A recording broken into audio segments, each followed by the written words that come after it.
radio. To be completely blunt here, Brian, and there are plans to expand Indoctrination. That's right. Well, Idahoans are also concerned. Horror shot. That line would be moving a little bit farther west. I'm like crying. Nobody wants to see Dark money is influencing policy in our state. Well, that's not how this works.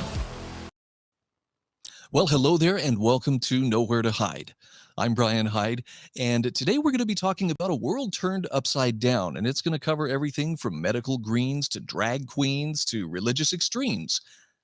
Yeah, there's a theme that's at work here. My goal here is not to make you angry. My goal here is not to point out the enemy that you should be, disgusted with or otherwise spending any time seething over. But I do want you to question carefully what you're hearing about in the media and why it's reported the way that it is. Is it possible that sometimes things are slanted in such a way to lead you and me to a place that otherwise we wouldn't normally go, especially when you consider how many things that we once took for granted that now are absolutely despised. And the older you get, the easier it is to notice that there are some things that are just absolutely inverted in terms of reality.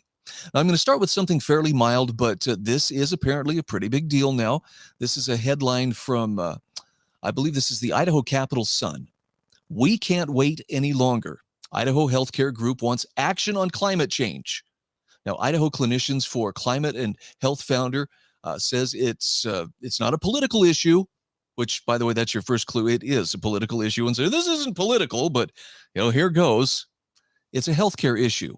The problem is we have seen over the last, it's been almost 3 years now. We've seen what happens when politics and medicine climb into bed together. It's been very good for people like Dr. Anthony Fauci, who's, let's just say that his earnings have come along very nicely during that time, but not so good for the rest of us who are simply trying to live our lives, trying to navigate the difficulties of the world, and above all, trying to remain free.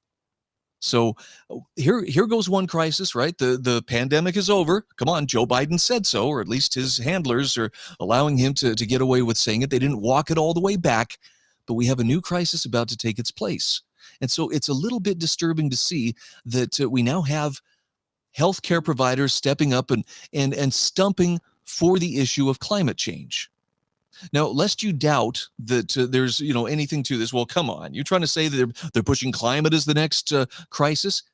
I want you to watch this video clip, and this starts with some undercover footage from Project Veritas, and it's a CNN, I believe, a CNN producer or a member of CNN's personnel talking about how the pandemic crisis has run its course, so climate crisis is what's coming next. Then watch and see how the news media handles that. Check it out. Start focusing mainly on climate like global warming, and so our next thing is going to be for climate change awareness. Climate crisis, climate change. Climate change. Climate change. Climate change. Climate change. Climate change. Climate change. Climate change. Climate change. Climate change. Climate crisis. Climate change. Climate change. Warming climate. Climate crisis. Climate change. Climate change. Climate change. Climate change. Climate change. Climate emergency. Climate change. Climate change. Climate change. Climate change. Climate change. Climate change. Climate solution. Climate change. Climate change. Climate crisis. Climate change. Climate change. The George Floyd moment for a climate. Climate change. Climate crisis. Global warming. Climate change is real. It's the climate crisis. Climate change. Climate change. Climate change. Climate change. Climate change. Climate change. Climate change. Climate change. Climate change. Climate change. Climate crisis. Climate change. Climate change. Climate change. The planet is on fire. Do you think it's going to be just like a lot of fear, climate? Yeah, fear sells. Wow. The George Floyd moment part really threw me too. But look, I'm not trying to say that these physicians and these Idaho clinicians for climate and health, I'm not telling you these are bad people and they're now carrying water for some of the extreme environmental groups. But there's a very definite push to keep us alarmed about climate, and I think that this group may be acting sincerely, but be careful.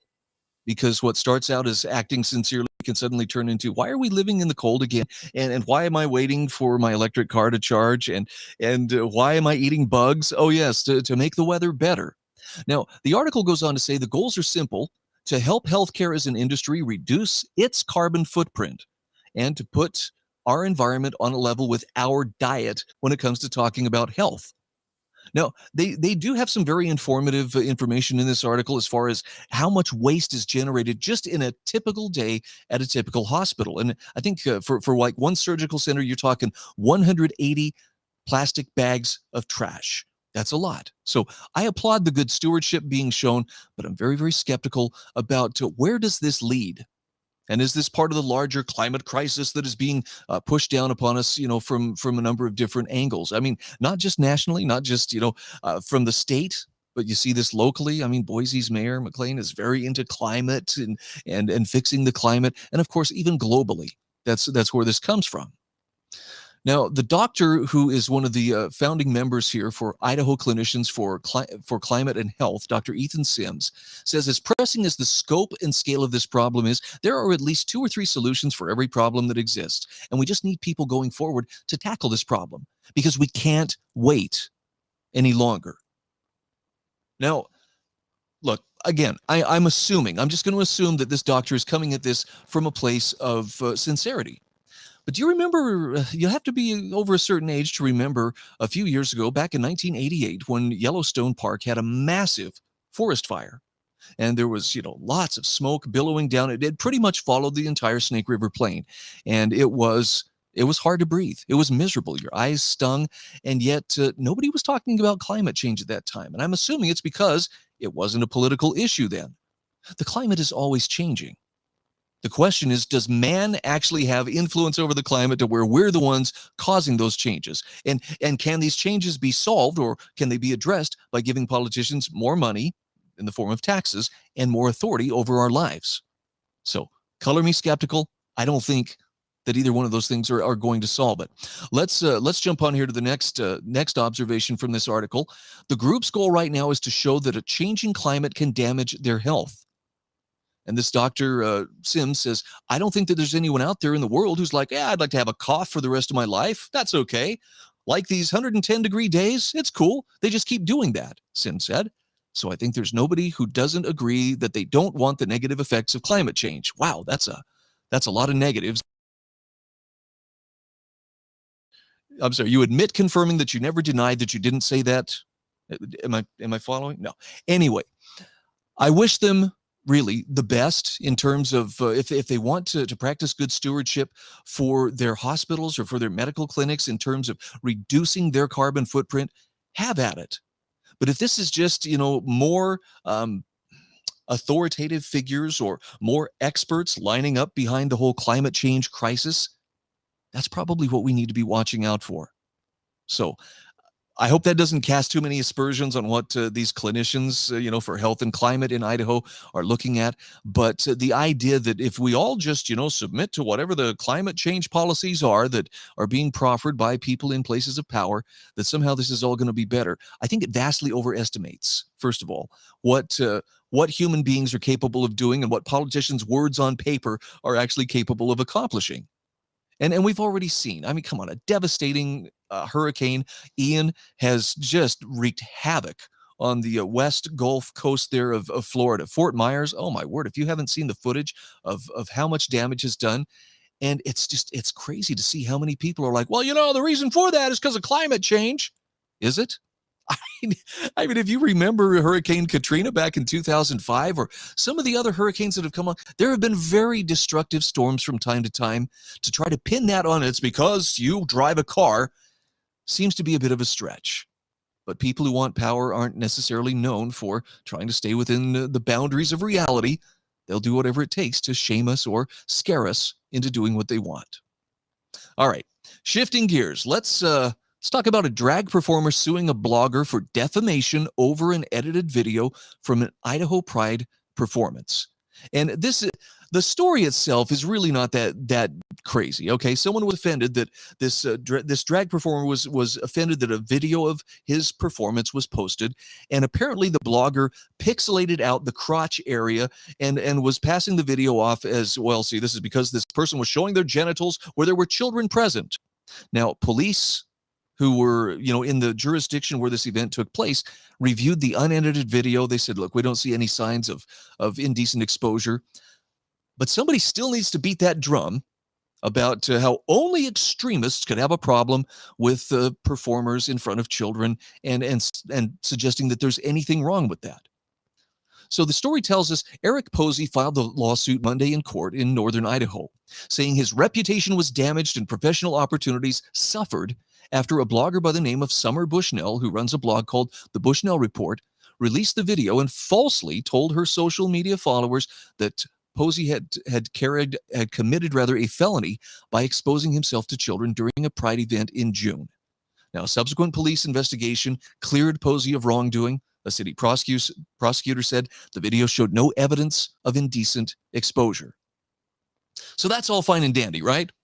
The Pride event, of course, made national news at the time, but not because of Posey's performances, but because 31 members of what this news article is calling a white supremacist group called Patriot Front. I think they've been upgraded. They were once they were a white nationalist group, although you've seen people of color in their ranks, but now apparently they're full-blown white supremacists, just like the KKK and the Aryan nations. Or it's possible that anybody to the right of the far left is considered far right. Hard to tell here, but they were arrested near the park and charged with conspiracy to riot. Look at this line. Many have pleaded not guilty. What is that supposed to tell us? What are we to infer from this? Some have. Why don't you just tell us? Some of them have pleaded guilty, or have any of them pleaded guilty? Okay, maybe some of them haven't entered pleas, but it just seems like we have to be reminded, well, if you question anything about these drag queen performances, you must be, part of those extremists, probably a white supremacist, at least according to them. Posey's reputation has been tarnished, he says. He suffers distress from harassment and the police investigation and has suffered consequences with his employer and lost professional opportunities. Posey seeking damages exceeding $10,000 as well as attorney's fees.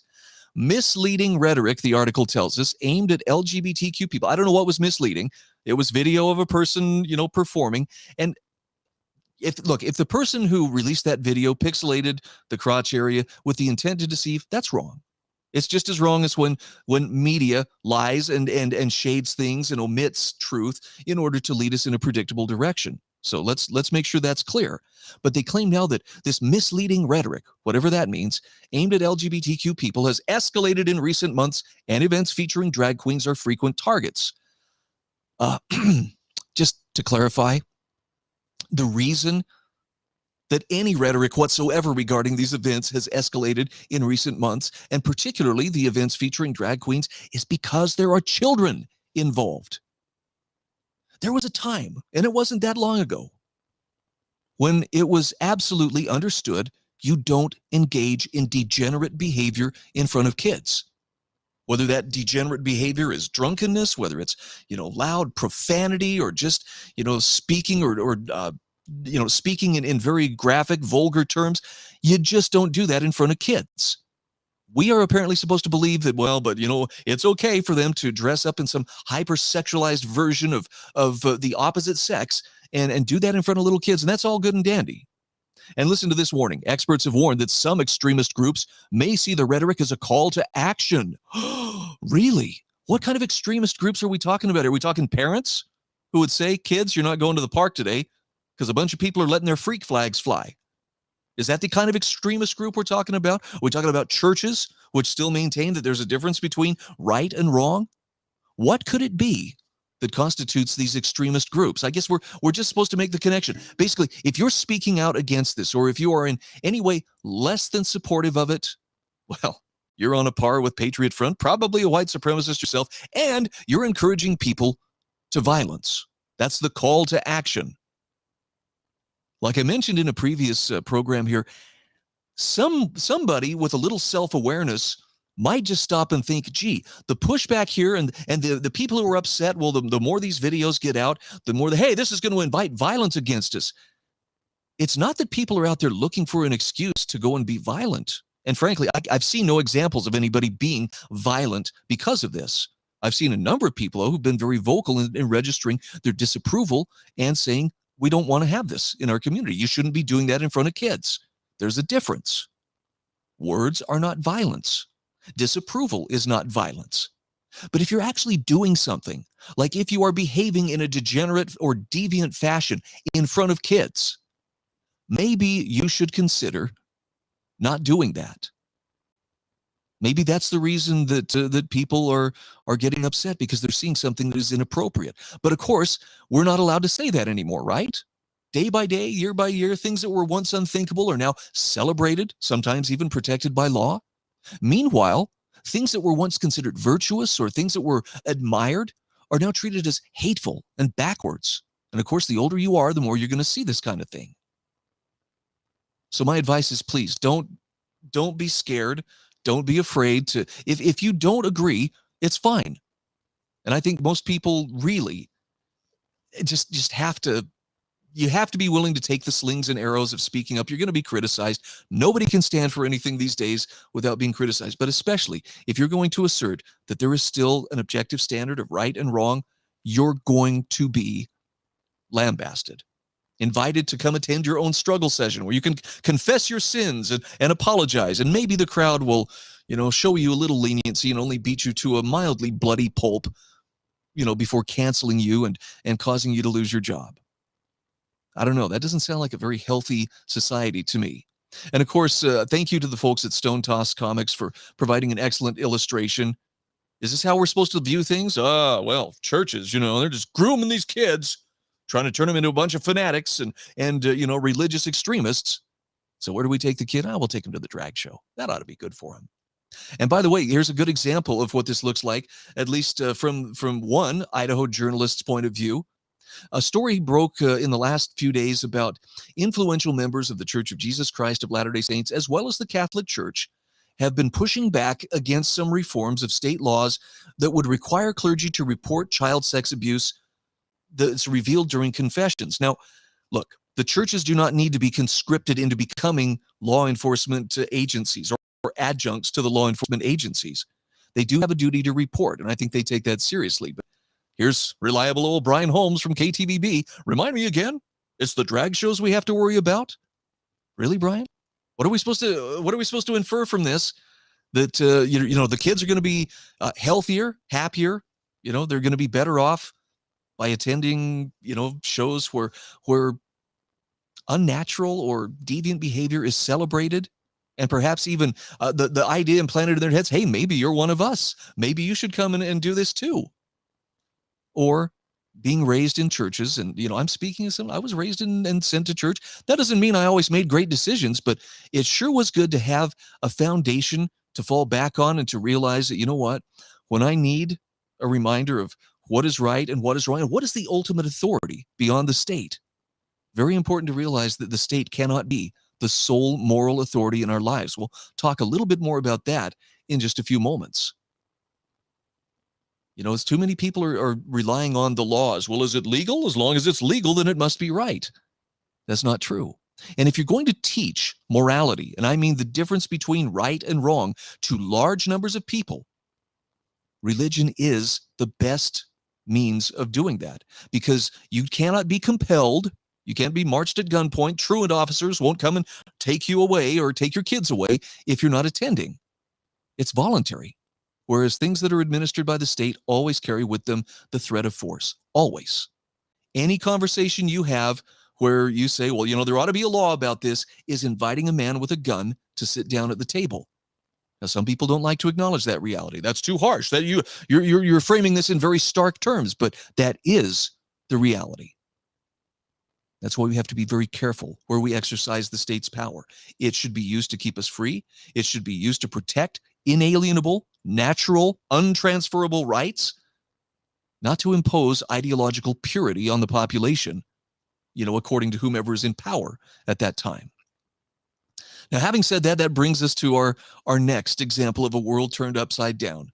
I really had to read that headline a couple of different times. An open letter on the state's abortion ban from Idaho's faith leaders, or from Idaho faith leaders. Okay, so this is 15 different Idaho faith leaders who write this guest column published in the Idaho Capital Sun. And lawmakers using religion to justify removal of rights to access healthcare of any kind constitutes theocratic tyranny. Right and wrong be damned, I guess. But 15 Idaho faith leaders have written in this column. This is just a few of the things that they're talking about here. They say no government committed to human rights and democracy, which we now know means our rule, those who are in power, democracy is the same thing as, you doing what we say, can privilege the teachings of one religion over another. Let us be clear. Religion does not agree upon the moral considerations surrounding abortion and the value of one life over another. That would include innocent life, apparently. But we do agree on religious freedom. Thus, religious freedom means reproductive freedom. Wow, what a leap. I had no idea that those were the same things. And you have to remember, when we hear the term reproductive freedom, that is the product of nearly 5 decades or more of successful lobbying and politicking that shifts our attention away from the innocent life at stake and only to the woman's right to exercise what we call reproductive freedom, a warm, fluffy euphemism that in no way begins to describe the stark reality of having to kill a living organism, an innocent life, in order to stop it from growing. By the way, comedian Bill Burr, if you haven't heard it, his analogy of a birthday cake is one of the most poignant ones that I've ever seen. And I don't think you would have him ever labeled as some kind of a pro-life extremist. But he makes it very clear. You're killing, the baby. You go into the abortion clinic, you have the abortion, the baby's not there when you come out. What happened to it? He likens it to, if I, whip up a pan of cake batter and I put it in the oven for my birthday cake to bake, and you come along and you pull that pan out and you throw it on the floor, and I'm like, hey, why did you ruin my cake? And the pro-choice activist or the pro-abortion activist is going to say, it wasn't even a cake yet. It was just some partially cooked batter. And Bill Burr's point is, but it would have been a cake if you had left it where it was. Likewise, it would have been a baby. And if it wasn't alive, you wouldn't have to kill it to stop it from growing. So, we oppose any attempt to make specific religious doctrine concerning abortion the law for all Americans. Now, they go on to say these extremist, there it is. We knew it was in there somewhere. These extremist abortion laws place everyone's bodily autonomy and freedom at risk. And as always, marginalized and low-income people are the most harmed. Okay, in what way? I'd love for these faith leaders to explain that, because if you want to talk about who has which communities have the most abortions, far and away, it's the marginalized, low-income minority communities like the Black community that will often be aborting the most babies. So as long as you don't care about the innocent life that's being taken, well, this is why we have to protect the right for people to kill that innocent life on demand. These bans don't stand alone, the letter says. They're entrenched in a conservative, fundamentalist political agenda that is targeted. Are you ready for this? This is how we know we're dealing with collectivism writ large. That's targeted voting rights, trans rights, immigration, education, and more. So it's not really a political issue. It's not really a religious issue at all. It's a political issue. This is just cover of religion to try to stump for that particular political issue. It's never been about abortion. It's about the control of your bodies, or of our bodies, rather. So here's the question I have for these 15 faith leaders. When it was mandated that people take the jab or lose their jobs, were you concerned about people's bodily autonomy then? Were you speaking up? Were you writing thoughtfully worded letters to be submitted to Idaho's legacy media so that you could stand up for the rights of people to assert their bodily autonomy or not? Because if the answer is no, this is ringing a little bit hollow. Maybe you're not being very consistent in your principles. They go on to say this is not a law to protect freedom or the well-being of society, but a heavy yoke across the shoulders of already overburdened medical providers, putting them in a moral crisis. Oh, okay, so now we're going to throw it at the doctors. Well, see, this is bad for the doctors too. People have the right to be able to trust that the healthcare providers will provide the best care possible, rather, and worry that they may instead impose their private religious beliefs on their patients. Now, most doctors seem to be pretty circumspect about this kind of thing, and what I'm about to say is going to offend some people, but if you have ever really studied, what kind of medical practitioners become the doctors that perform these abortion services, they're the bottom feeders of the medical industry. Barely good enough to become a doctor, and so that's where they tend to gravitate. That's not something to celebrate. That's not the pinnacle of respect and altruism for the human race. That's people who've earned a medical degree, who do a very distasteful service that rarely is really in the interest of, well, this is, if we don't do this, the mother is going to die, or, where there's a case of rape or incest. Even then, these are the rarity. Usually it's people who are seeking to avoid the consequences of having sex, find themselves pregnant, and then refuse to concede that once that pregnancy has begun, there's more than one life that's involved. So how does a person get clarity on these kind of things? How can a person know what's right and what's good? Well, we have to turn to the law. Well, is there something above the law? Is there something that would inform our sense of right and wrong? See, this is why Alexander Solzhenitsyn warned the law, the legality of something is not enough to help us live up to our highest moral impulses, whether that be to help people or whether that be to sacrifice for the sake of someone else. If we're just simply doing, well, it's what the law says, so therefore we should be able to do it, or we should call it good because it's legal. Legal and good are not the same thing. You realize that, right? The people who were helping slaves escape, during the time when slavery was actually part of American culture, codified in the Constitution, the people who were helping them escape, they were breaking the law. The people who were coming after them and returning them under the Fugitive Slave Act, they were keeping the law. So let's not pretend legal and right and wrong, legal and illegal and right and wrong are necessarily the same things. They're not. This is part of a culture war that we find ourselves a part of. Devin Foley, in a piece that he wrote for intellectualtakeout.org, talks about how in the recent past, both America as well as Europe were grounded in a kind of Christian ethos, one that influenced everything in society.